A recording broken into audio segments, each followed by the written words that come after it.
क्या और everyone, welcome to another video. और आज की वीडियो में हम आपको बताने वाले हैं ऐसी कौन सी चीज़ें हैं जो न्यूजीलैंड में हमें पसंद नहीं आती हैं या माइनस पॉइंट हो सकते हैं। तो अभी तक हम बात कर चुके हैं, हमने आपको काफ़ी सारी चीज़ें बताई हैं न्यूजीलैंड के बारे में कि यहाँ पे लिविंग कॉस्ट क्या है, यहाँ के बेनिफिट्स क्या हैं, यहाँ पे कौन कौन सी चीज़ें हैं जो वो आपको बहुत अच्छी लगेंगी जब आप इंडिया से यहाँ पे आते हैं। लेकिन हमने अभी तक नेगेटिव पॉइंट्स की बात नहीं की है, तो आज हम आपको वही सब बताने वाले हैं कि कौन सी ऐसी चीज़ें हैं जो आप आएंगे तो यहाँ पे आपको डिफ़िकल्ट लग सकती है या न्यूजीलैंड के माइनस पॉइंट लग सकते हैं। तो सबसे पहले नंबर पे है हेल्थ केयर सिस्टम या अपना मेडिकल सिस्टम। तो जब भी आप यहाँ पे बीमार हो जाते हो तो आप जितने मर्जी बीमार हो जाओ, आपको डॉक्टर सिर्फ और सिर्फ प्रिस्क्राइब करते हैं अपना न्यूरोफिन या फिर आपको करते हैं वो prescribe Panadol.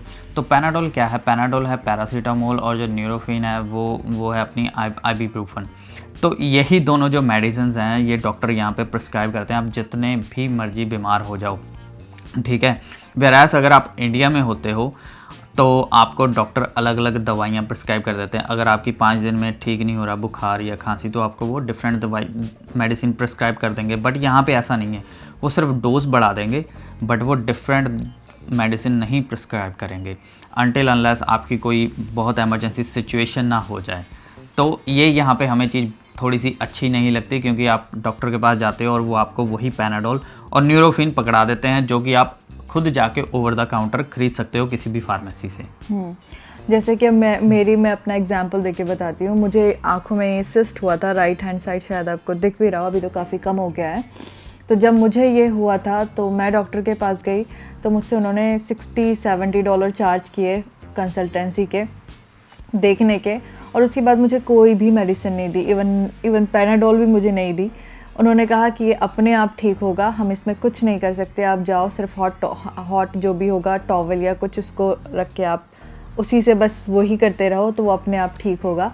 So it's been I think 4-5 month हो चुके हैं, तो अभी तक इसका यही है। थोड़ा थोड़ा धीरे धीरे कम हो रहा है, बट ये मुझे कोई मेडिसिन या मैं कुछ ले नहीं पाई, ना उन्होंने मुझे कुछ सजेस्ट की। वेयरएज़ अगर हम इंडिया में होते तो मुझे लगता है कि कुछ ना कुछ मेडिकेशन या कुछ मेरे ख्याल से वहाँ पे इंजेक्ट करके भी ये सब चीज़ें जो हैं वो ठीक कर लेते हैं इंडिया में। तो यहाँ पे ये सब चीज़ें नहीं हो सकती है। हाँ जी, वो बोलते हैं कि आप अपने नेचुरल तरीके से ठीक हो, which is much better than taking any other medicine और अ ड्रग। तो नंबर 2 पे है यहाँ पे हमारा जो ट्रैफिक रूल के बारे में है।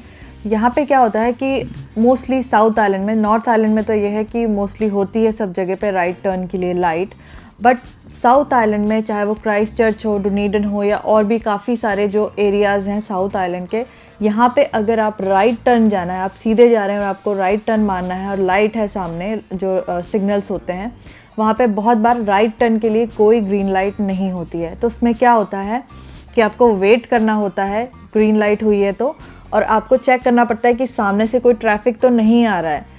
जब आपको लगे कि आप सेफ़ हो, सामने से कोई ट्रैफिक नहीं आ रहा है, तब आप जाके राइट मार सकते हो, ठीक है।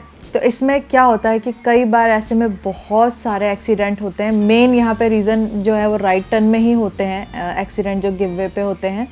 और मेरी फ्रेंड है, उसका भी सेम सिचुएशन जो मैं आपको बता रही हूँ, राइट टर्न लेते हुए ही उसका एक्सीडेंट हुआ था, और उसका इतना भयंकर एक्सीडेंट हुआ था कि उसकी कार टोटली लॉस हो गई थी, राइड ऑफ करनी पड़ी थी उसको कार। तो इसलिए अगर आप इंडिया से यहाँ पे आ रहे हैं और अगर आप साउथ आइलैंड स्पेशली आ रहे हैं और आप ड्राइविंग करने वाले हैं, तो आप इस चीज़ का ध्यान रखना, आप पहले से अच्छे से सारे रूल पता कर लेना। वैसे तो आप अपने इंडियन लाइसेंस पे चला सकते हैं यहाँ पे कार, बट आपको रूल्स पता होने चाहिए, क्योंकि अगर आपको ये चीज़ें नहीं पता होंगी तो आपका बहुत भयंकर एक्सीडेंट हो सकता है और ऐसी कुछ प्रॉब्लम हो सकती है आपके साथ भी। और तीसरा पॉइंट जो है वेदर। यहाँ का वेदर बहुत ही अनप्रेडिक्टेबल है न्यूजीलैंड का। तो आप कभी भी कहीं भी घूमने जा रहे हो या कोई प्लान बना रहे हो, कहीं पिकनिक पे जा रहे हो आप, ठीक है, और अगर आप अपने कपड़े भी धोने हैं आपने, तो भी आपको वेदर चेक करके ही कपड़े धोने पड़ते हैं, क्योंकि यहाँ का वेदर बहुत ही अनप्रेडिक्टेबल है। तो इंडिया में तो हम वेदर बिल्कुल भी नहीं देखते, लेकिन जब आप न्यूजीलैंड आते हो तो आपकी हमेशा वेदर ऐप ऑन रहती है और आप वेदर ही चेक करते रहते हो कि 5 बजे कितनी बारिश होगी, 6 बजे कितनी बारिश होगी, कल बारिश है कि नहीं, कल सनी है कि नहीं, कल हम घूमने जा सकते हैं कि नहीं। कल जिस जगह पे आप जाओगे, जिस लोकेशन पे आप घूमने जाओगे, फिर आप उसका वेदर चेक करोगे कि वहाँ का वेदर कैसा है, ड्रिजलिंग है, रेनी है, सनी है।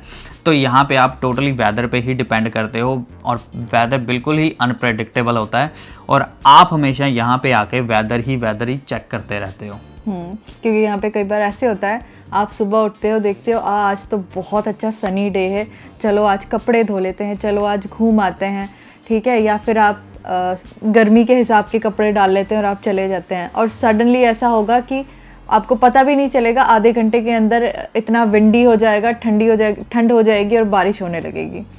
तो इसलिए यहाँ पे वेदर बिल्कुल अनप्रेडिक्टेबल है, वो हमें बिल्कुल अच्छा नहीं लगता है। और इसके अलावा हमारा जो नेक्स्ट पॉइंट है वो ये है पार्किंग।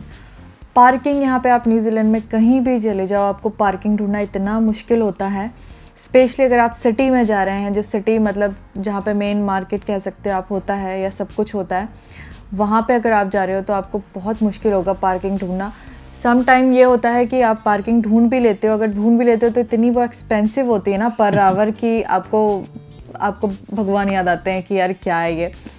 और उसके अलावा जैसे अगर आप मान लीजिए इंटरव्यू वगैरह पे कहीं जा रहे हैं या किसी से मिलने जा रहे हैं सिटी में, तो इतना चैलेंजिंग होता है उस प्लेस के आसपास पार्किंग ढूंढना, क्योंकि वहाँ अगर आपको मिल गई तो समझिए आप बहुत ज़्यादा लकी हैं अगर आसपास मिल गई तो। अदरवाइज़ आपको बहुत दूर कहीं पार्किंग मिलेगी जहाँ पार्किंग होगी, पब्लिक पार्किंग, वहाँ आपको पे करने पड़ेंगे, फिर उसके बाद आपको चल के भी जाना पड़ेगा, कम से कम 10-15 मिनट तो आपको चल के भी कई बार जाना पड़ सकता है।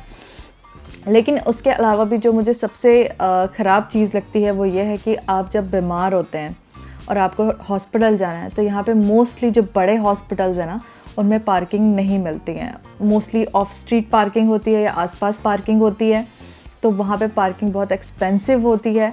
और दूसरी चीज़ है, अगर आपको कुछ जो हॉस्पिटल्स हैं वहाँ पे अंदर पार्किंग होती है, तो लेकिन अगर आप बाय चांस जा रहे हैं पूरे दिन के लिए, आपके टेस्ट वगैरह हैं काफ़ी सारे या आप बीमार हैं काफ़ी, तो आपको एक दिन की जो पूरी पार्किंग है वो आपको $80-90 समटाइम $100 तक पे करने पड़ सकते हैं, तो which is not really good. आप तो क्योंकि आप पहले से बीमार है तो आपके लिए सबसे चैलेंजिंग ये होता है कि आप ढूंढें पहले तो पार्किंग, फिर उसको पे करें, फिर डॉक्टर के पास जाएं चल के, क्योंकि बंदा जब बीमार होता है तो उसकी वैसे ही उतनी हिम्मत नहीं होती कि इतना स्ट्रगल करे, है ना। तो ये चीज़ मुझे थोड़ी सी अच्छी नहीं लगती है यहाँ की और मुझे लगता है इसमें सुधार होना चाहिए। तो चलो ये तो होगी हॉस्पिटल की पार्किंग। बाई चांस आप सिटी में जाते हो, सिटी में रहते हो, ठीक है, आप अपार्टमेंट्स में रह रहे हो, तो उसमें भी एक बड़ा चैलेंज है पार्किंग, क्योंकि जब भी आप अपार्टमेंट में रहोगे आपका जो रेंट होगा वो आपके अपार्टमेंट का ही होगा ओनली, आपकी पार्किंग का नहीं होगा। पार्किंग इंक्लूड नहीं होती है मोस्टली अपने अपार्टमेंट्स में, तो आपको क्या करना पड़ता है, आपको वीकली मंथली पार्किंग्स लेनी पड़ती हैं, तो which is also not good. तो इसलिए हमें ये चीज़ अच्छी नहीं लगती न्यूजीलैंड की। इसके अलावा जो हमारा नेक्स्ट पॉइंट है वो ये है कि जो वेजिटेबल्स है यहाँ पे स्पेशली इन विंटर वो इतनी एक्सपेंसिव हो जाती है कि अगर आप प्योर वेजिटेरियन है तो आपके लिए बहुत मुश्किल होने वाला हो जाएगा, बिकॉज़ यहाँ पे जो $2 kg मिलते हैं जो टमाटर नॉर्मल डेज़ में, वो सर्दियों में आपको कम से कम $18-19 तक चला जाता है पर केजी। उसके बाद कैप्सिकम जो होती है वो एक कैप्सिकम आपको मिलेगी $4 से $5 की। उसके बाद आपको जो गोभी वगैरह है ना, वो नॉर्मल डेज़ में $3-4 की मिल जाती है एक काफ़ी बड़ी, लेकिन सर्दियों के टाइम में वो आपको कम से कम 6 से 7 या $8 की मिल जाएगी। ऐसे ही क्यूकम्बर वगैरह है वो आपको अभी गर्मियों में या नॉर्मल डेज़ में आपको वो $1 समटाइम $1 का भी हो जाता है जब ज़्यादा गर्मियाँ या कुछ आती है तो, बट सर्दियों में आपको $4 से $5 का एक क्यूकम्बर मिलेगा।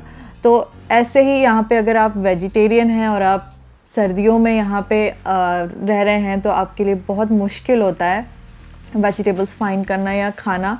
तो ये चीज़ थोड़ी सी मुझे अच्छी नहीं लगती कि आप सर्दियों में आप ग्रीन वेजिटेबल्स आप नहीं खा सकते ज़्यादा, आपको बहुत अपना बजट जो है वो थोड़ा सा बढ़ाना पड़ जाता है।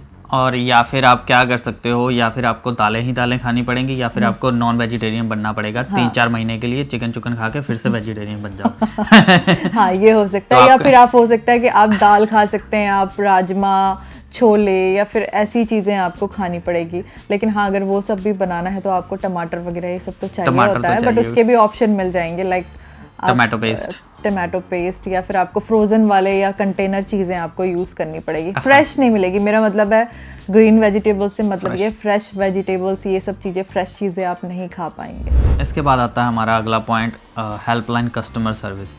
तो आप जब भी किसी कस्टमर सर्विस में फ़ोन करते हो, यहाँ पे कॉल सेंटर में फ़ोन करते हो, जैसे कि आपका इंटरनेट का कनेक्शन के रिगार्डिंग फ़ोन करते हो या आप फ़ोन के रिगार्डिंग अपना फ़ोन करते हो या और कोई भी चीज़ के कारण फ़ोन करते हो, तो आपको लॉन्ग टाइम वेट करना पड़ता है, 30, 40, 50 मिनट तक कई बार वेट करना पड़ता है। तो वो बड़ी लॉन्ग क्यूज़ होती हैं, दैट्स वी डोंट लाइक। और कई बार अगर आप गवर्नमेंट बिजनेसेस में या गवर्नमेंट ऑफिशियल्स में फ़ोन करते हो, जैसे IRD में फ़ोन कर लिया, इमिग्रेशन में फ़ोन कर लिया, तो उनमें आपको कई बार 2-2, 3-3 घंटे की भी वेटिंग होती है। तो यहाँ पे जो कॉल सेंटर है वहाँ पे आपका फ़ोन करने में, कुछ चीज़ों का सॉल्यूशन ढूंढने में, पता करने में, कुछ क्वेरीज़ के आंसर लेने के लिए आपको 2-3 घंटे वेस्ट करने पड़ते हैं कई बार। इसके अलावा जो नेक्स्ट है वो मुझे बिल्कुल नहीं पसंद है, क्योंकि नेक्स्ट जो है हमारा वो है पॉलन एलर्जी। और यहाँ पे आने के बाद मुझे भी पॉलन एलर्जी हो गई है। तो पॉलन एलर्जी जो होती है वो मोस्टली क्या होता है, इंडियंस लोगों में जल्दी होती है, क्योंकि शायद हम यहाँ के वेदर से यूज़ टू नहीं होते और हम यहाँ पे बॉर्न नहीं होते हैं। यहाँ पे आते हमारा क्लाइमेट वगैरह सब कुछ चेंज हो जाता है, तो इसलिए शायद हमें बहुत ज़्यादा होती है। और इंडियन जो फीमेल हैं उनको ये एलर्जी बहुत जल्दी होती है यहाँ पे आने के बाद। मुझे भी जब मैं आई तो पहले मुझे कोई एलर्जी कुछ नहीं था इससे पहले, लेकिन यहाँ आने के बाद मुझे पॉलन एलर्जी हो गई। तो पॉलन एलर्जी क्या होती है, उसमें क्या होता है कि यहाँ पे पॉलन फैमिली के ना फ्लावर्स होते हैं और पेड़ पौधे होते हैं, तो उसमें से ना जब हवा चलती है तो कुछ पार्टिकल्स रिलीज़ होते हैं कहते हैं, तो वो हवा में मिक्स हो जाते हैं और उससे फिर आपको एलर्जी हो जाती है। तो उसमें एलर्जी में ये होता है कि जब आप सो के उठते हैं आपको बिल्कुल नॉन स्टॉप छींकें शुरू हो जाएगी, आपको लगेगा कि बस बहुत बुरा हाल हो जाता है। और नाक के जो अंदर है वो काफ़ी ईचिंग सी होती है आपको, जिसके कारण आप बहुत इरिटेट हो जाएंगे। और वेदर वगैरह अगर चेंज, जैसे सडनली धूप हो गई है तो आपको शुरू हो जाएगी, सडनली अगर विंडी हो गया तो आपको छींकें आना शुरू हो जाएगी, नॉन स्टॉप छींकें आती है।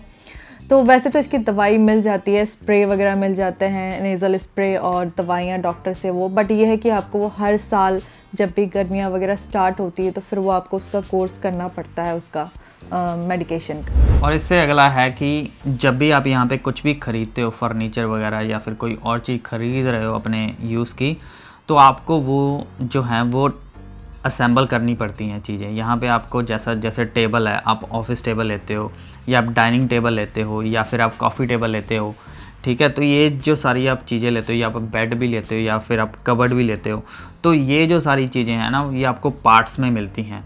तो पार्ट्स में मिलती हैं, फिर आपको उसके साथ एक मैनुअल होता है, वो मैनुअल पढ़ के आपको उसको जोड़ना होता है, तो आपको असेंबल करना होता है। चलो ये तो हो जाता है असेंबल। उसके बाद जब आपको कहीं मूव करना होता है तो आपको उसको फिर से डिस्मेंटल करना पड़ता है, ठीक है। और उसमें क्या होता है, उसमें आपके कई बार 2-3 नट वगैरह गुम हो जाते हैं, तो फिर वो दोबारा जुड़ नहीं पाती कई बार। तो ये जो चीज़ है ये हमें अच्छी नहीं लगती। हाँ, तो ये हो सकता है कि आप में से कई लोगों को ये चीज़ अच्छी भी लगे, क्योंकि जब आप मूव करते हैं ना तो आपको बहुत ज़्यादा बड़ा ट्रक वगैरह ऐसा कुछ करने की ज़रूरत नहीं। आप अपना नट वगैरह खोलिए, डब्बा छोटा सा पैक हो जाता है सारी चीज़ें, और आप इजीली उसको मूव कर सकते हैं कहीं भी। हाँ, लेकिन जो हार्ड जो पार्ट है ना वो यही है कि आपको बस पहले खोलना पड़ेगा, फिर उसको जोड़ना पड़ेगा, जिसमें कई बार काफ़ी टाइम लग जाता है, काफ़ी मेहनत लग जाती है। कई बार 2 लोगों की ज़रूरत होती है, एक बंदा अकेला नहीं कर सकता। अगर बेड वगैरह या कुछ डाइनिंग हैवी चीज़ है वो एक बंदे के बस की बात नहीं होती है। तो ये चीज़ हमें थोड़ी सी अच्छी नहीं लगती है यहाँ की, क्योंकि अगर आप लेना भी चाहें ना कि हाँ भाई हमें कुछ बनी बनाई चीज़ मिल जाए या वो, तो आपको ढूंढना बहुत मुश्किल होता है, मोस्टली नहीं मिलती। अगर आप नई चीज़ कोई ख़रीद रहे हो ना तो आपको नहीं मिलेगी। हाँ, अगर बाई चांस आप ट्रेडमी वगैरह से ख़रीद रहे हो, फेसबुक से कुछ सेकेंड हैंड चीज़ खरीद रहे हो, तो हो सकता है आपको बनी बनाई मिल जाए। बट अगर आप फर्स्ट न्यू हैंड ले रहे हो तो फिर आपको तो करना ही पड़ेगी मेहनत। तो ये तो थी आज की वीडियो। अब मिलते हैं हम नेक्स्ट वीडियो में। Till then bye, take care and subscribe this channel. Bye bye.